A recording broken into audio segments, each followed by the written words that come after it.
Good morning, Menlo Church, and welcome to a brand new series that we're starting this weekend called Foreign Faith. And really in these coming weeks, kind of talking about a tension we all feel of living differently than the culture around us. A special shout out to those of you joining us at one of our campuses in the Bay Area in San Mateo, Menlo Park, Mountain View, Saratoga. It's a little easier, even at the end of July, working to stay cool. I think we're all praying, dear God, please do not make us pay for this in August. It's been good. Let's just keep going. And a special welcome to those of you joining us online. Thanks for making this a part of your day as well.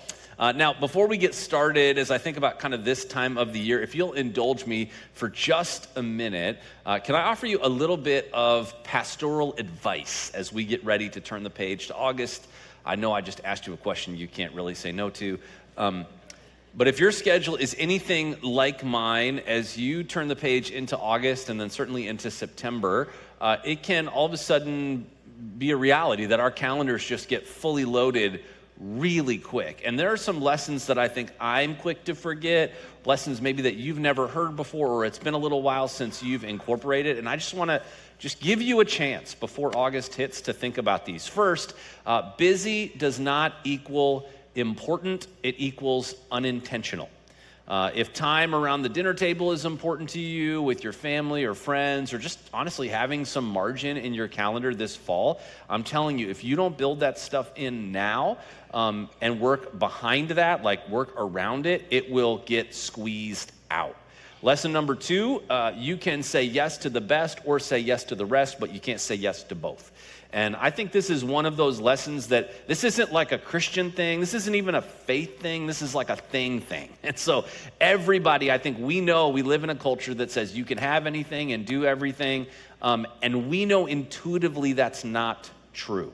And here's the thing, I just wonder in your life, what is most important that you need to make sure is your non-negotiable and everything else works around it? And if I can poke just one more degree of discomfort to you, if for you or if you're a student or maybe for your kids, sports are a really big deal, can I just remind you as we head into the fall, your soul is worth more than sports. Can I get an amen?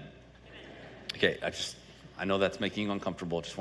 I'll move on quickly. And finally, rest is a responsibility, not a reward. Whether we're talking about a weekly practice like Sabbath or daily rhythms where you wind down and really rest, we are responsible for stewarding this habit in our life. And we don't wait till we have it all together, till we've arrived, till everything is perfect to choose to do it. Because if that's when we wait to do it, we will never do it. So why am I sharing these things? Well, because here's the thing that, at least in my life, I can have a tendency of doing. I can think about all of these lessons right around mid-August when it's too late to do anything with them. I've already sort of said yes to the things I'm going to say yes to. My calendar's already wound up. And so my hope is that just with that reminder, maybe you'll think differently about your fall. You actually have agency to control your commitments and what you will do or not do. I know how our time works. Before we think about it, we will have said yes to everything, and we will find ourselves exhausted, overwhelmed, and empty from the things that we thought would fill us up, but it turns out they just left us more empty. As a matter of fact, in this series, we're going to spend some time discussing the different lives that followers of Jesus have always been meant to live in cultures that look quite different. Our culture right now, it has plans for us. Our culture's plans for us are really for you and me to consume while we are being consumed. That we're distracted. We don't even see what's happening to us, but there is a better way to live, and we're going to talk about that in just a minute. In the pages of the Hebrew Scriptures, we'll walk alongside God's people, Israel, as they experience the painful lessons of living in the wilderness, surrounded by cultures with different values and different habits.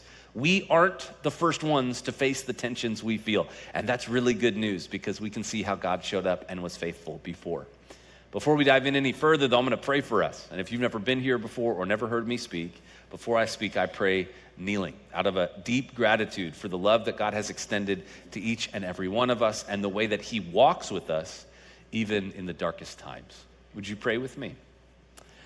God, I am acutely aware of what's going on in the lives of people today. at all of our campuses, people walking out seasons of life they didn't anticipate, people who had expectations of this season, people who had expectations of this summer, and those changed. People who are financially in a place that they didn't expect. People who are facing diagnoses that they're not sure how to walk through well. People facing relationships that have changed dramatically. People even thinking about the existential crisis of purpose in their moment. God, would you be close to the brokenhearted today? Would you remind us, even as we're reminded by your people and the pages you've preserved, about your love and your faithfulness for us today? It's in Jesus' name. Amen. Now, going on about 3 years ago, our family was preparing to move from Colorado, where we lived, to California. We had lived in Seattle before that, so there were a lot of things about Silicon Valley that felt kind of familiar. It didn't feel like they were brand new, but I also knew that there would be a lot that I would have to learn. I remember really early on, shortly after I arrived, when I was having coffee with someone here, and we were discussing our hopes for what God might do next at Menlo, our family's plans to move here. But I have to admit, the entire conversation, I was distracted. So we were at a coffee shop, and there was a lady that sat down just right next to us. And as she sat down, she took off a winter hat and gloves, like it's wintertime gloves. And I thought to myself, I'm judging you. Like, I couldn't imagine that this was the kind of thing that they should be wearing winter wardrobe stuff for. I had come from Colorado, I had grown up in the Midwest, and this like mid 50 degree morning didn't seem to warrant gloves or a hat to me. And if you're like, wow, how could you judge them? Just hang on. Fast forward to last week. July of 2025, you know where this is going. I'm walking to the office on a cool morning in the mid-50s. And I am wearing a puffer jacket. Now, I have become a California weather wimp. Now, you can make fun of me. I made fun of myself as I realized, I was like, what am I doing right now, right? But that's the thing, that's how culture works. Like, we just slowly adapt to the temperature around us. Like, when we think about, a lobster getting boiled, like, you think it doesn't happen 100 degrees at a time, it happens 1 degree at a time. And there are a lot of things in our culture today that work the same way. But we're gonna go back in time to when Israel had escaped Egyptian captivity, and they were living on the run while still running on a cultural operating system that wasn't God's best for them. Today, I want to give you an overview of how they arrived at this point in their history. If your only frame of reference is like a animated movie or a small snapshot of this moment, I want to spend a few minutes examining the bigger timeline and then look at a single snapshot of when they felt lost and stuck, so that you can find hope where maybe you feel lost and stuck. And here's the good news. When you feel stuck, God is just getting started. As a matter of fact, oftentimes, I don't know about you, it takes me coming to the end of my plan before I'm even open to God's plan. And that's what they found as well. That's what's happening with Israel. They had been in Egyptian captivity for centuries.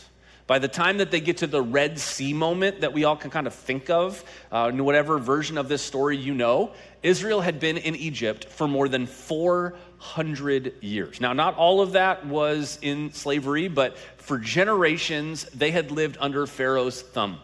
Long enough for fear to feel familiar and freedom to feel foreign. Now, before we get to the Red Sea moment, let's rewind the clock a few hundred years. Normally, we walk through just a handful of verses together, but today, we're going to look at larger portions of the Bible, and we're going to recap it of how we get to this point for the benefit of the rest of our series together. First, we have the arrival, when Israel found itself in Egypt. See, the Israelites didn't start out in Egypt as slaves. They arrived as guests. It started with some family drama, the kind of family drama that would look maybe like the worst of your Thanksgiving dinner you can think of right now, pales in comparison to what we're talking about. Joseph, one of Jacob's sons, was betrayed by his brothers, and he was sold into slavery. He ended up in Egypt, and over years of unfair treatment, false accusations, and unwarranted prison time, Joseph rose to become second in command in the most powerful nation on the planet. There were plenty of times when he must have felt tremendously stuck, where God was just getting started, to putting him into a place he would have never anticipated, to circumstances he would have never asked for, that ultimately was a part of the plan of placing him in leadership and influence to help not only the brothers that betrayed him, but the family that thought he was dead, and the entire nation would survive. Now, when famine hit Canaan, just as he had predicted, Joseph's family came to Egypt, desperate for food. They needed help. And instead of revenge, Joseph offered forgiveness, and he brought his family, about 70 people in total, to settle in Goshen, the best pasture land in all of Egypt, to outlast the famine and to build for the future. Now, things are starting great. Like, they're doing so well. They're protected, they have affluence, they have food, they grew as a people. But over generations, what started as a blessing became a burden, or at least it felt that way to Egypt. The memory of Joseph faded, and so did their special status in Egypt. From there came the shift. See, a new Pharaoh had come into power who didn't care about the agreements that were made with Joseph or his family.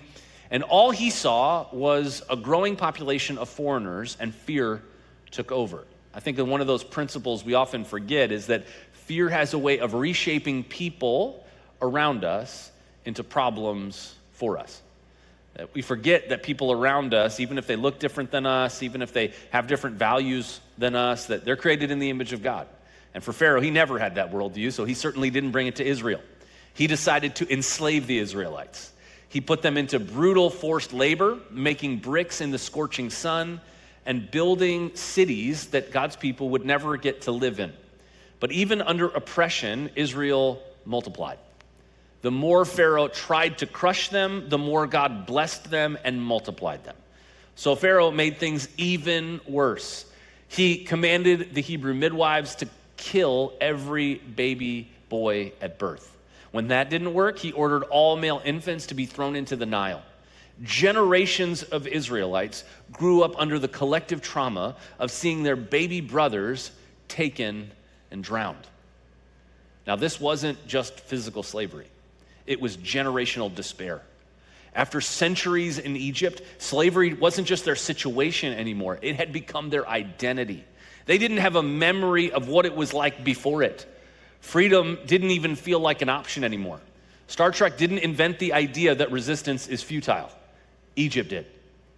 See, Israel had never stopped hoping, even in the midst of that much pain, even in the midst of feeling that stuck, and it ultimately led to the outcry. In the midst of hopelessness, the people of Israel cried out. For years, it probably felt like their prayers were going nowhere, but God, he heard. And he remembered his covenant with Abraham, Isaac, and Jacob, and his plans were still moving. So he raised up Moses, a Hebrew baby saved from Pharaoh's genocide, adopted into the royal household, educated in Egyptian culture, but born with a heart for God's people, Israel, for his people. Moses tried to intervene on his own earlier in his life, and he fails, killing an Egyptian and fleeing to the desert to escape persecution. And for 40 years, he lived as a shepherd, probably feeling as stuck as you can possibly imagine, feeling like whatever God's best was for him, he had left behind. But God had not forgotten Moses, and he had not forgotten his people.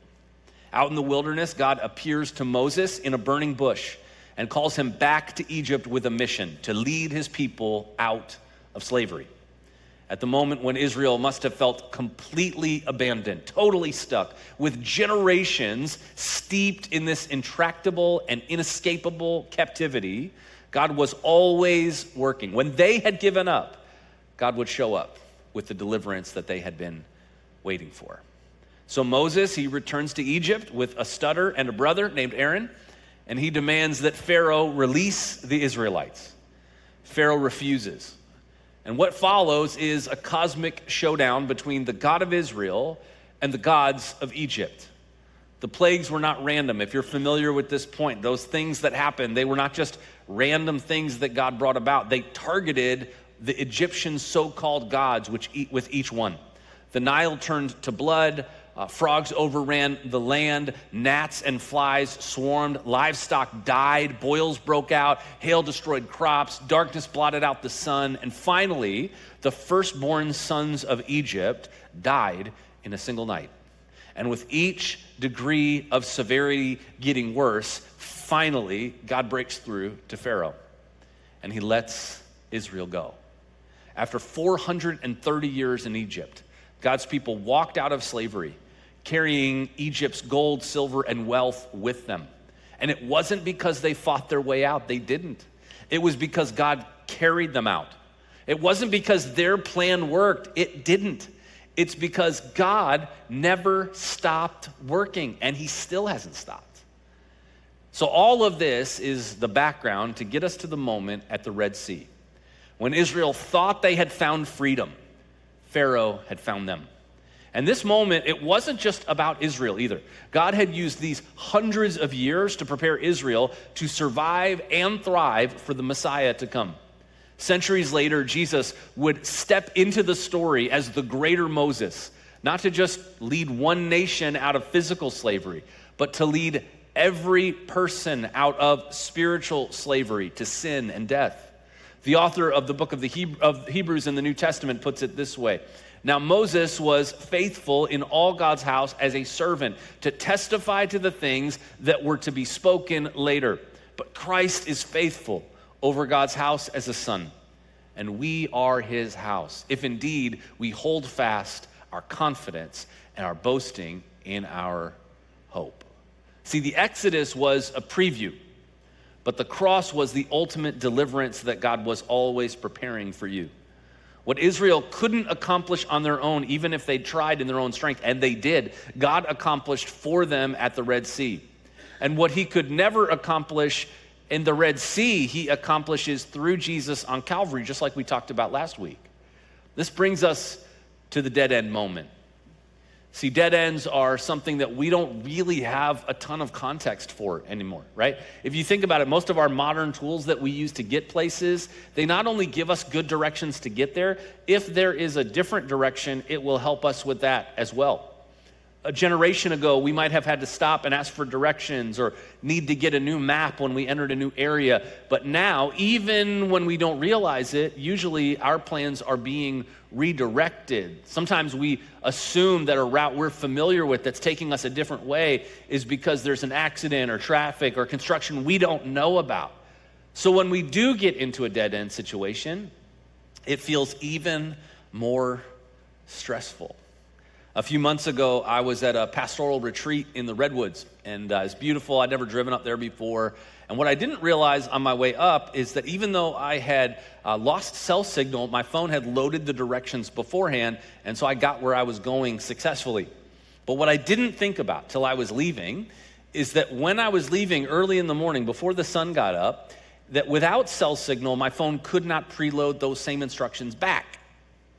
And so I'm driving through the Redwoods before the sun rises in the morning without any directions, trying to remember my way back. And so the problem, right, is I was in this unfamiliar place, and there were definitely some dead ends for me. There were times where I was heading into an area that I was like, yeah, this looks familiar, and then nothing, or the wrong turn, or how do I get back? And for me, in that moment in the morning, I had a bunch of stressors. I was leaving early because I needed to get back for something, and every one of those wrong turns, every one of those dead ends threatened the whole goal of why I left when I left. Not only that, I drive an electric car, and I was unfamiliar of any trees in the Redwoods that simultaneously functioned as chargers for my car. So I was like, am I going to have enough juice to get there, right? I was very glad it was downhill. It was a big deal. And I don't know about you, but for me, when I'm not feeling in control, when I don't know the directions, it feels even more frustrating. I feel incompetent. I feel incapable. It reminds me, I grew up in a time before GPS where as my parents were driving around, it could feel like, hey, I think we've seen this gas station before. Like you're just going around in a circle over and over and over again, and you feel completely helpless. Now, for me, I was trying to get home by myself, and I was trying to get there within a specific amount of time, but nobody was chasing me. That wasn't the case for Israel. They had finally escaped, or so they thought, and someone was chasing them. And they weren't a small crew either. Exodus records that there were 600,000 men that were a part of this group, and when scholars add women, children, and non-Israelites that were traveling with them, it's likely that we're talking about between 2 and 2.5 million people who were traveling in this massive caravan. That's the population of Silicon Valley walking together out of Egypt. And think about how hard it is for us to get out of the Costco parking lot.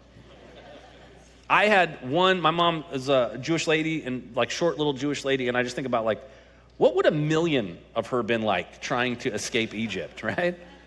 Freedom was not a straight line for Israel. They didn't get the choice in Google Maps to take the fastest or the most direct way to the promised land. God was taking them on a long and winding path through the desert. He was actively protecting them from foes they didn't know and preparing them for freedom that they had never known. But Israel didn't see it this way. They felt stuck. God had been leading them with a pillar of fire at night so they could keep moving, and a pillar of clouds by day. But then God had a message for Moses. It says, then the Lord said to Moses, tell the people of Israel to turn back and encamp in front of Pi Hahiroth, between Migdol and the sea, in front of Baal Zephon.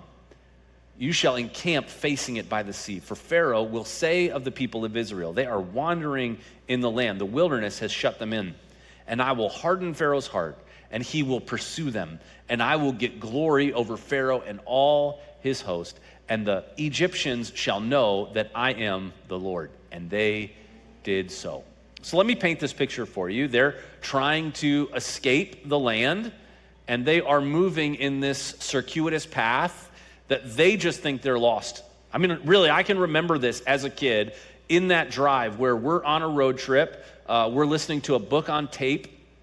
Kids, a tape is like the internet, but like before it, we put it on these discs, and before that, it's a long time ago. And so we're listening to a book that I didn't want to have anything to do with. I was using a coloring book, it's like an iPad with really good battery life. And as we're driving around, we're seeing the same landmarks, and my mom would say, hey, should we stop and ask for? And then my dad would say, don't worry about it. And then we would just keep driving over and over and over and over and over again. And so Israel, like that's the experience they're having. Like think about 2.5 million people in this caravan, and they're all kind of going like, I think we've been by this tree before. I think I've seen this landmark before. Not only that, but they end up at this dead end. They end up in a spot that even feels worse, at the Red Sea. But see, God, he's placing them in view of Baal Zephon on purpose. This island represented the sea and storm god of Egypt. And by parting the Red Sea and delivering Israel through it, there would be one more sign of the God of Israel's superiority and power over the gods of Egypt. God used the fact that it looked like Israel was wandering aimlessly to trick Pharaoh.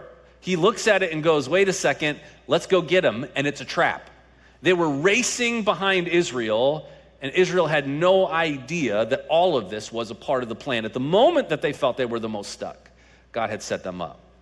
And God was about to show his power to part the Red Sea directly in front of a monument to the Egyptian god of the storm and sea. God was showing them that there was nothing that could stop his plan. There was nothing that would get in his way. Even when they felt stuck, he was still moving. And that's still true today. Maybe you can relate. Stuck between faith and fear. Staring at circumstances that seem to have no way through. But remember, when you feel stuck, God is just getting started. It's often because we are willing to admit that we have no way out. It's because we're willing to admit that we need help, that we let God into parts of our lives that we've never let in before. Those kinds of road trips where I would be sitting in the back seat and I'd listen to my parents. At some point, when we kind of realized we were very lost, there was no way to get where we were going, at some point my dad would say, hey, maybe we should stop and ask for.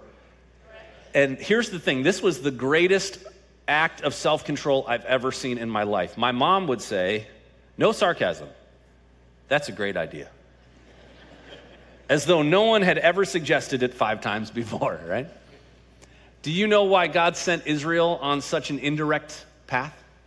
Well, the good news is Exodus 13, right before the Red Sea moment, we learn why. It says, when Pharaoh let the people go, God did not lead them by the way of the land of the Philistines, although that was near. That was the most direct path. For God said, lest the people change their minds when they see war and return to Egypt. But God led the people around by the way of the wilderness toward the Red Sea, and the people of Israel went up out of the land of Egypt, equipped for battle.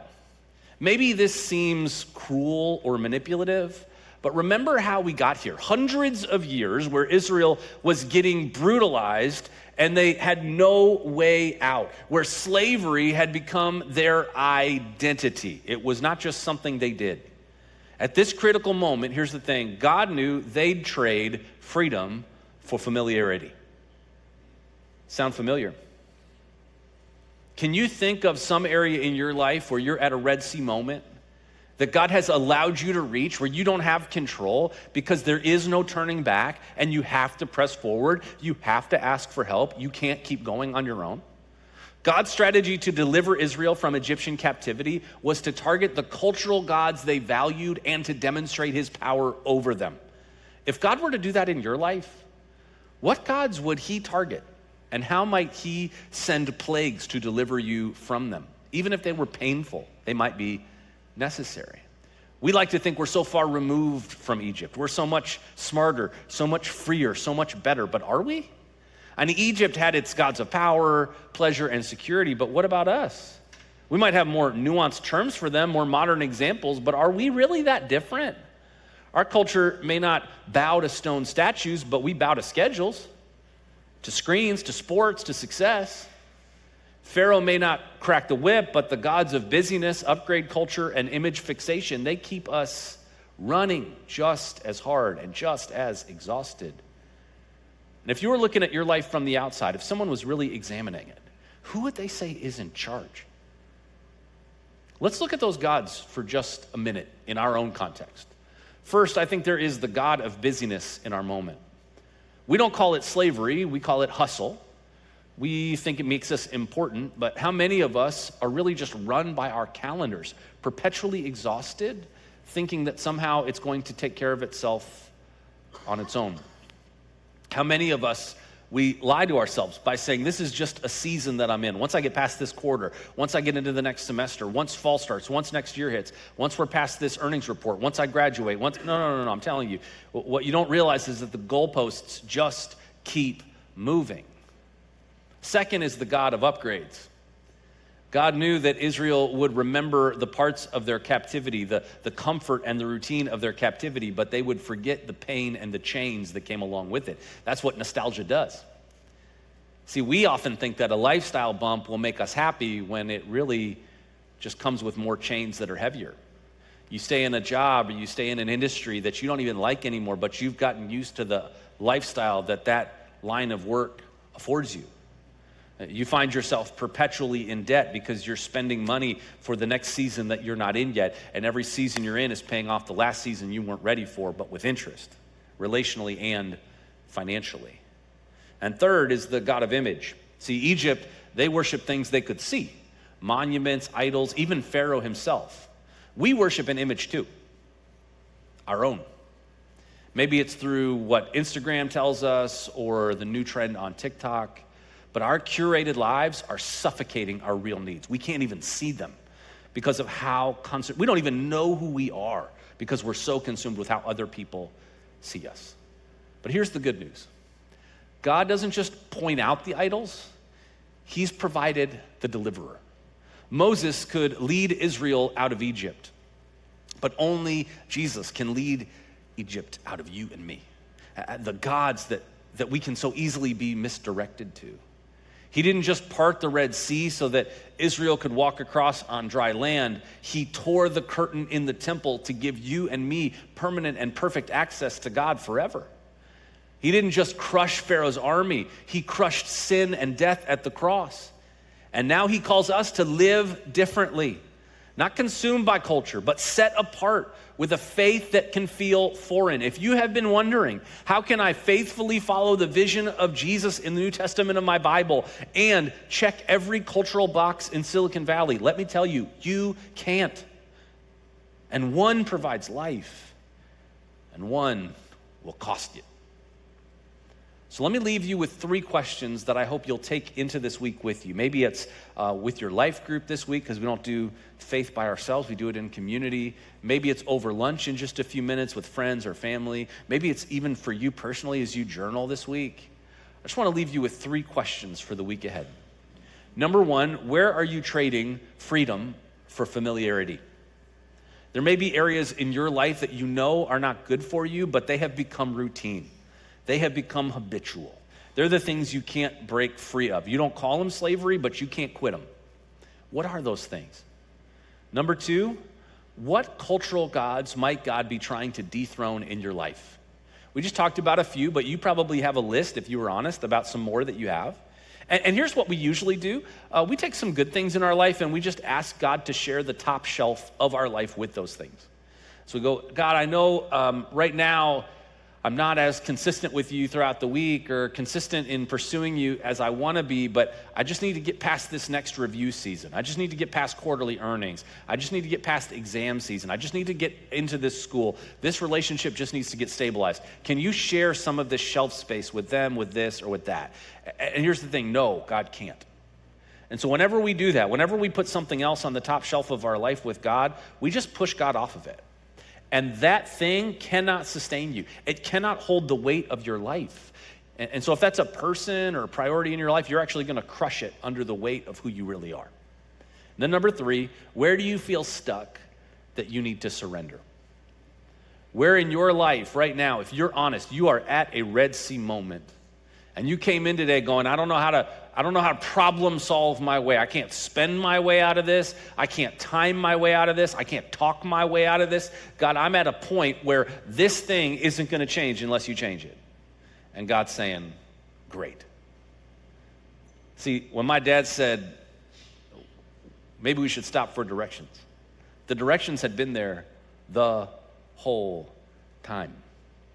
For some of us, that's what God's just waiting for us to do, admit that we need him.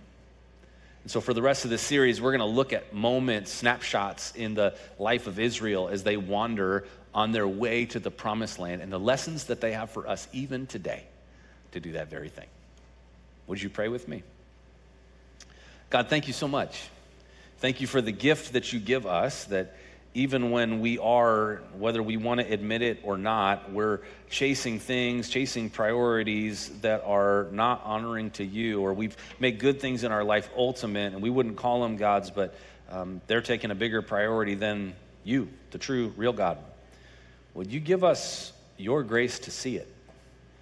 God, would you give us the humility to surrender even right now, wherever we're thinking about that person, that thing, that priority, that problem.